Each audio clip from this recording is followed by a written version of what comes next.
যেখানে সরকারি বেসরকারি মেডিকেল কলেজে 73.75 পেয়েও কেউ চান্স পায় নাই, সেখানে 71 পেয়েও ঢাকা মেডিকেল কলেজে পড়ার মতো সুযোগ পাইছে।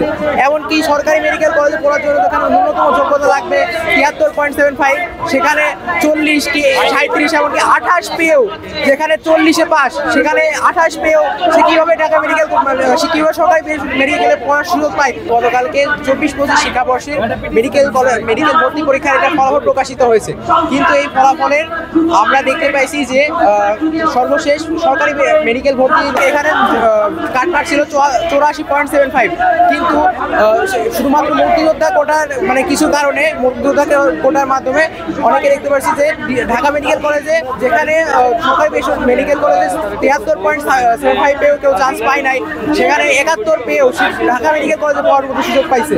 এমনকি সরকারি মেডিকেল কলেজে পড়ার জন্য যেখানে ন্যূনতম যোগ্যতা লাগবে 73.75, সেখানে 40 কি 37 এমনকি 28 পেয়েও, যেখানে 40-এ পাস সেখানে 28 পেয়েও সে কীভাবে ঢাকা মেডিকেল কীভাবে সরকারি মেডিকেলে পড়ার সুযোগ পায়। এটাই হচ্ছে মূলত আমাদের আশার কারণ যে এই আমরা যে জুলাইয়ে এত বৈষম্যহীন একটা বাংলাদেশ গড়ার জন্য আমরা আন্দোলন করেছি, সেখানে যদি আবার সেই এত বড় বৈষম্য থাকে তাহলে আমরা কিসের জন্য আন্দোলন করছি? এত রক্ত মানুষ 2000 মারা গেছে, তাহলে আমাদের এই আন্দোলনের তো কোনো ফলাফল তো সেটা হলো না, মানে আমরা যেটার জন্য আন্দোলন করলাম আলটিমেটলি সেটাই হলো না। তো এইটার জন্যই মূলত আমরা চাচ্ছি যে আবার ফলাফলটা পুনর্মূল্যায়ন করা হোক, আজকের মধ্যে সেটা পুরোভাবে প্রকাশ করা হোক।